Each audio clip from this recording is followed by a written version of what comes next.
ప్రభునందు సోదరి సోదరులకు ప్రభువైన యేసుక్రీస్తు వారి పేరిట ప్రేమపూర్వక వందనములు తెలియజేస్తుంటున్నాను.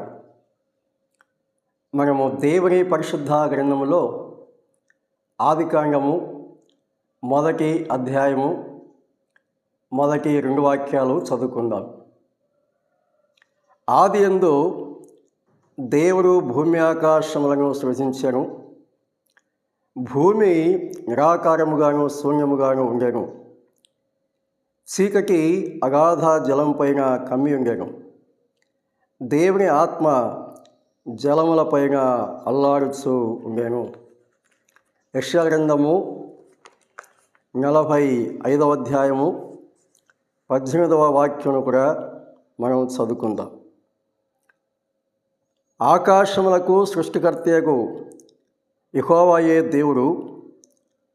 ఆయన భూమిని కలుగచేసి దాన్ని సిద్ధపరచి స్థిరపరచరు. నిరాకారముగా ఉండినట్లు ఆయన దాన్ని సృజింపలేదు.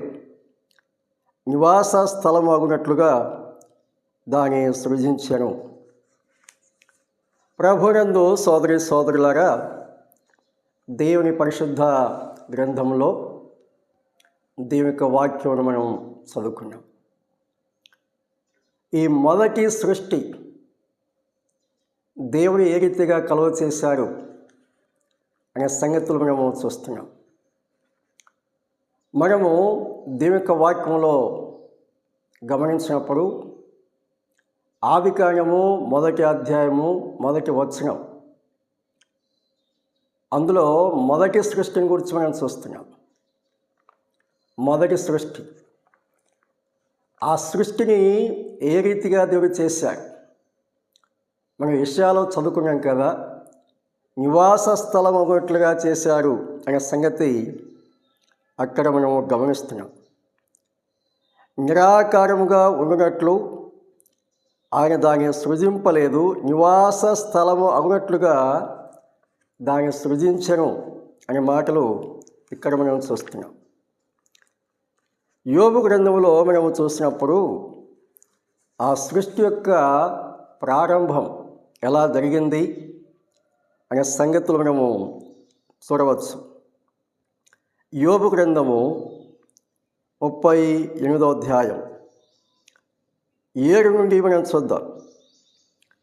ఉదయ నక్షత్రములు ఏకముగా కూడి పాడినప్పుడు దేవదూతలందరూ ఆనందించి జయధ్వనులు చేసినప్పుడు దాని మూలరాతిని వేసిన వాడెవరు? సముద్రము దాని గర్భం నుండి పొరలు రాగా తలుపుల చేత దానిని మూసిన వాడెవరు? నేను మేఘమును దానికి వస్త్రముగాను గడాంధకారమును దానికి పొత్తిగుడ్డగాను చేసినప్పుడు నీ ఉంటివా? దానికి సరిహద్దు నియమించి దానికి అడ్డగడియలను తలుపులను పెట్టించినప్పుడు నీవు ఇంతవరకే కానీ మరి దగ్గరకు రాకూడదనియు ఇక్కడనే నీ తరంగముల పొంగు అనపవరుననియు నేను చెప్పినప్పుడు నీవు ఉంటివా? అరుణోదయము భూమి దిగంతముల వరకు వ్యాపించినట్లును అది దుష్టులను తనలో ఉండకుండా దులిపివేనట్లును నువ్వు ఎప్పుడైనా ఉదయమును కలవ చేస్తావా? అరుణోదయములకు దాని స్థలమును తెలియచేస్తావా? దేవుని పరిశుద్ధ గ్రంథములో మనము చదివినటువంటి వాక్య భాగంలో ఈ సృష్టిని దేవుడు ఏ రీతిగా కలుగ చేశారు అనే సంగతులను మనము దేవుని యొక్క వాక్యంలో చూస్తున్నాం. జ్ఞాన సంపన్నుడైన దేవుడు, జ్ఞానమునకు మితిలేని దేవుడు ఈ సృష్టిని ఎంత అద్భుతముగా కలుగ చేశారు అనే సంగతులు దేవుని యొక్క వాక్యంలో మనం చూస్తున్నాం. దేవుడు ఈ సృష్టిని కలుగ చేశారు అని దేవుని గ్రంథమైన బైబిల్లో అనేక వాక్య భాగాల ద్వారా దేవుడు మనకు తెలియపరుస్తుంటున్నాడు. ముందుగా మనం కొన్ని వాక్య భాగాలు చదువుకున్నాం. ఆదికాండము మొదటి అధ్యాయము మొదటి 2 వాక్యాలు. మొదటి సృష్టిని గురించి మనము అందులో చదువుకుంటున్నాం. అలాగే యోబు గ్రంథం 38వ అధ్యాయంలో కొన్ని విషయాలు చదువుకున్నాం.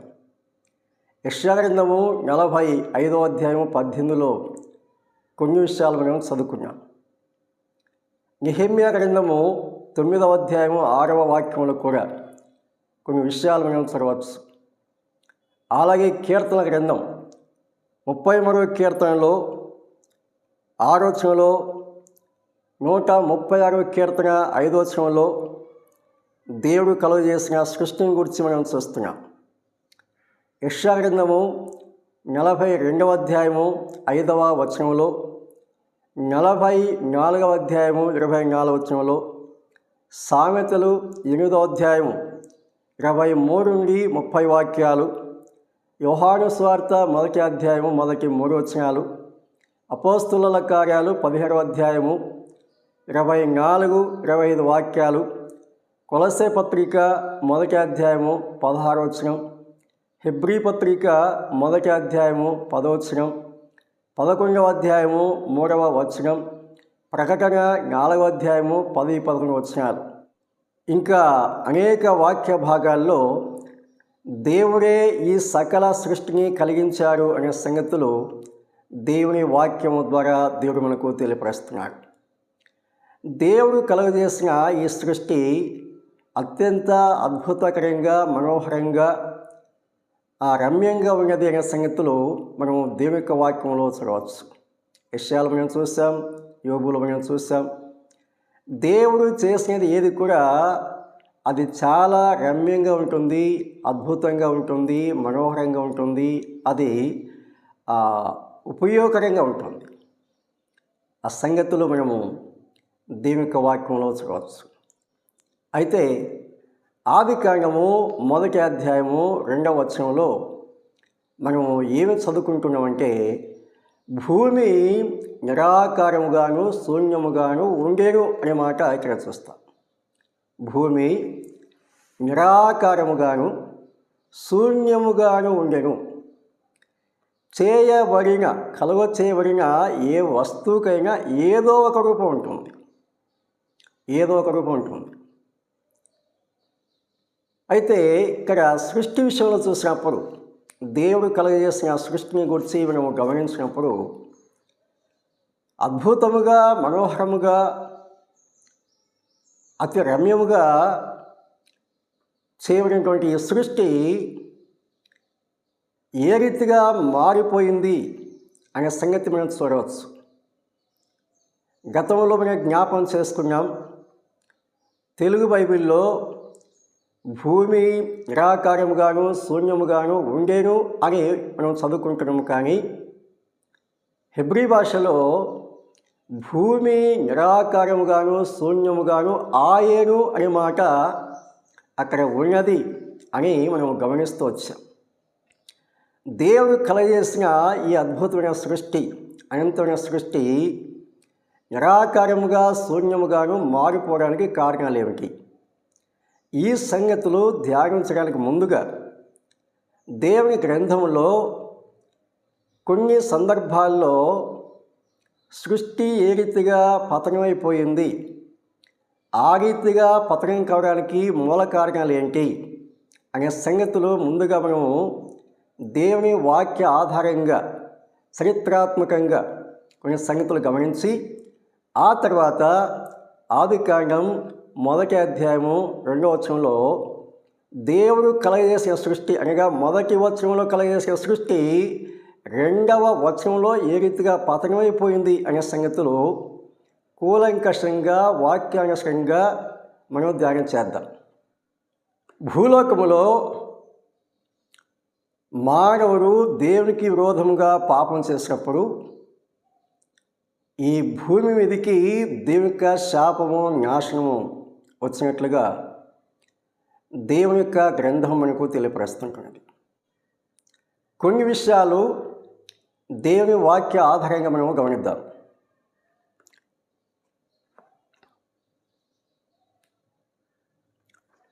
మొదటిగా మనం చూసినప్పుడు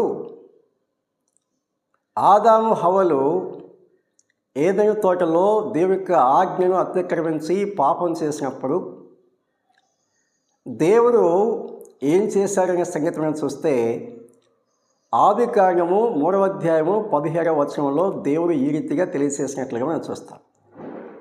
నీ నిమిత్తము నేల శపింపబడి ఉన్నది అని చెప్పాడు.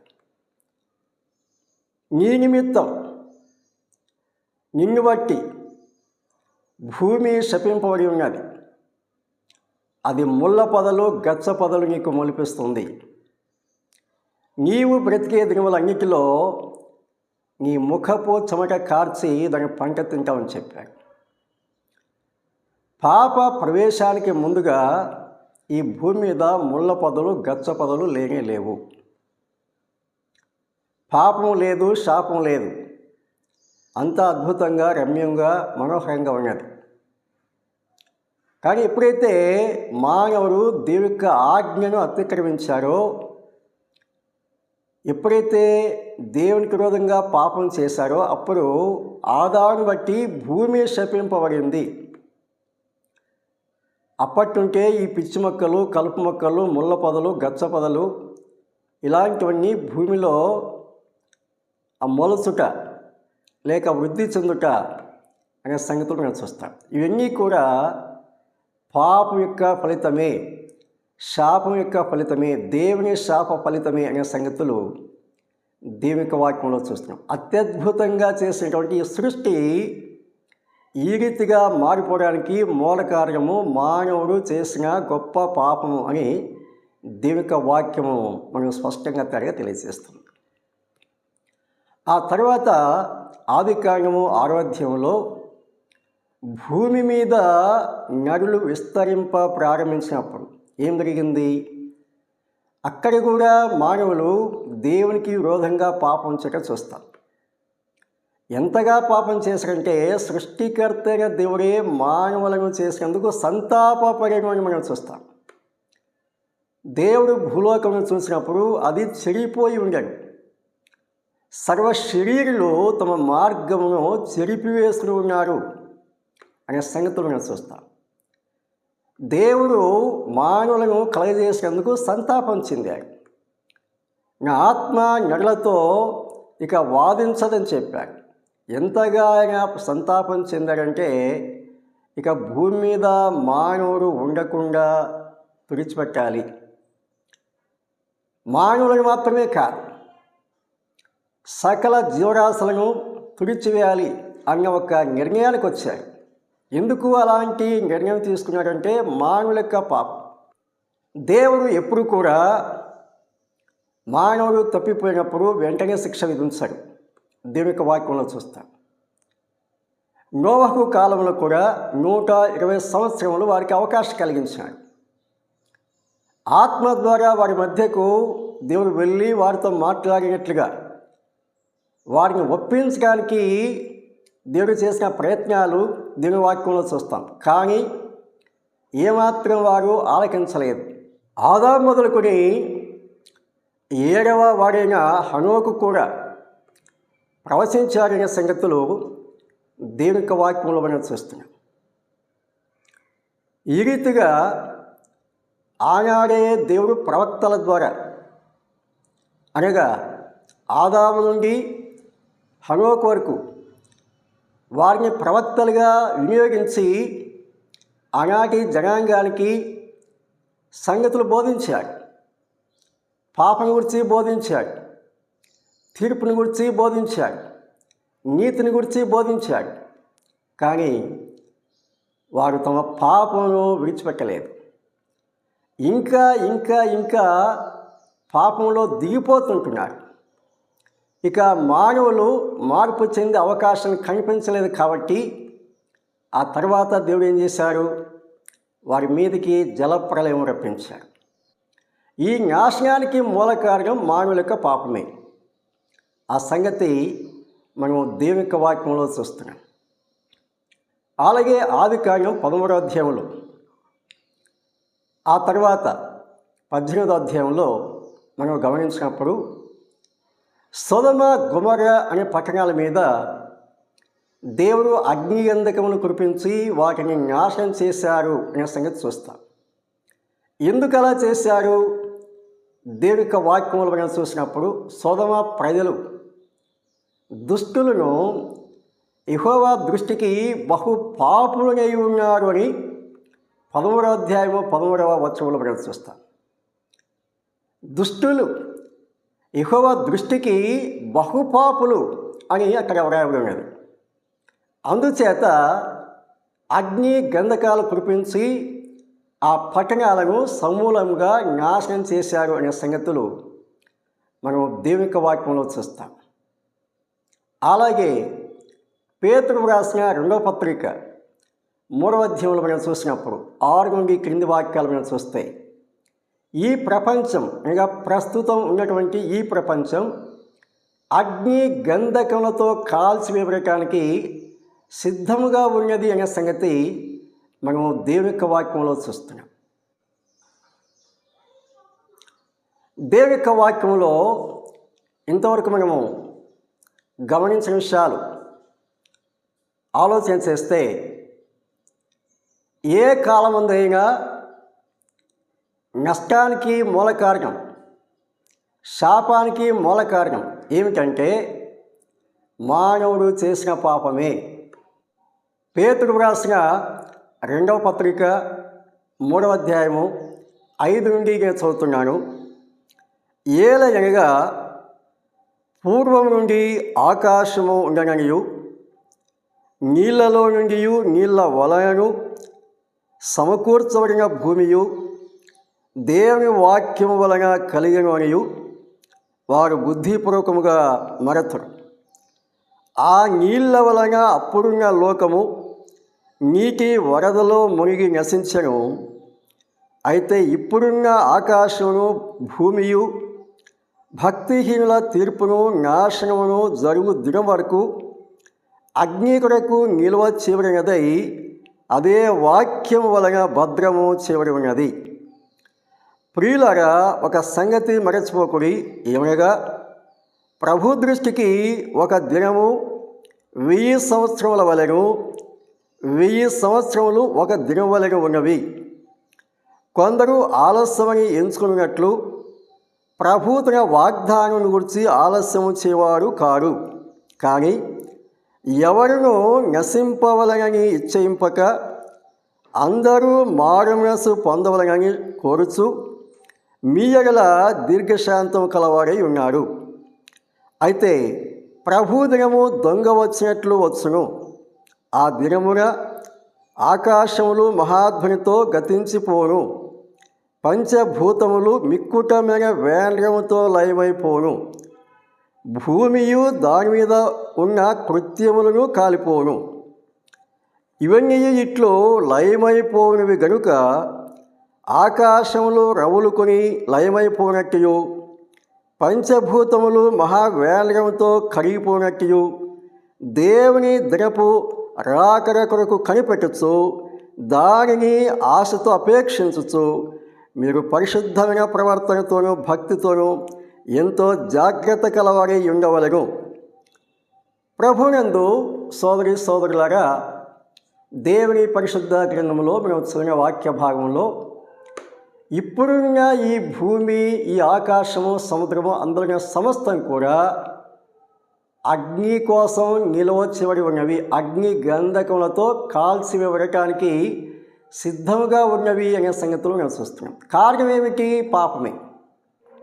ఏ కాలమందైనా ఈ భూమి మీదకి శాపం వచ్చిందంటే, లేక నష్టం కలుగుతుందంటే దానికి మూల కారణము ఒక్కటే. అదేమిటంటే మానవుల యొక్క పాపం. అనేక దృష్టాంతాలు నేను చూస్తాను. అయితే ఆదికాండము 1వ అధ్యాయము 2వ వచనంలో మానవులు అప్పటికి సృజింపబడలేదు. 6వ దినమున దేవుడు మానవులను చేశాడు.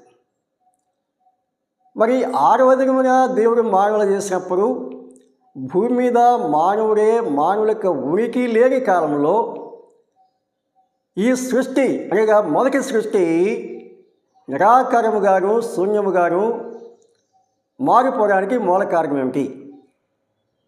దేవుని కోపానికి, శాపానికి, నాశనానికి ఈ సృష్టి ఎందుకు లోనయ్యింది అనే సంగతులు మనం ఆలోచించడం చాలా అవసరం. కాబట్టి అద్భుతంగా ఎంతో ఆ సంతోషకరమైనటువంటి ఆ పరిస్థితుల మధ్య గమనించాం కదా, దేవుని కుమారులందరూ ఆనందధ్వని చేసినప్పుడు, జయధ్వని చేసినప్పుడు దాని మూలరాత్రి వేసిన వారెవరు అని ఇక్కడ దేవుడు ప్రశ్నించారు. అంటే ఆ ప్రథమ సృష్టిని ఏ రీతిగా దేవుడు ప్రారంభించారు, ఎలా సృష్టించారు, ఎంత అద్భుతంగా దాన్ని నిర్మించారు అనే సంగతులు దేవుని వాక్యం ద్వారా మనము గమనిస్తున్నాం. అంత అద్భుతమైనటువంటి దేవుని కళా నైపుణ్యం బట్టి, ఆయన అపరిమితమైన జ్ఞానం బట్టి కలగజేసిన ఆ అద్భుతమైన సృష్టి నిరాకారముగా, శూన్యముగా మారిపోవడానికి కారణాలు ఏంటి? ఈ సంగతులు ఆ తర్వాత అధ్యాయాల్లో మనం ధ్యానం చేద్దాం. ఈ సంగతులు మన మనసులో ఉంచుకుందాం. ఒక వరుస క్రమంలో వాటిని పేర్చి ధ్యానించి మన హృదయాల్లో భద్రపరచుకొని, ఆ తర్వాత మొదటి సృష్టి ఏ రీతిగా పతనమైపోయింది, దాని మూలం ఏమిటి, ఆ సంగతులు మనము దేవుని వాక్య ఆధారంగా మనం ధ్యానించడానికి ముందుకు సాగిపోదాం. దేవుడు దయచేస్తున్న ప్రతి మంచి సమయాన్ని బట్టి, వాక్యోపదేశాన్ని బట్టి దేవునికి స్తోత్రములు. అలాగే ప్రార్థనాపూర్వకంగా ఈ పరిచర్యలో పాలు పొందుతున్న ప్రతి వారికి కూడా ప్రత్యేకముగా ప్రభు పేరట వందనాలు తెలియజేస్తుంటున్నాను.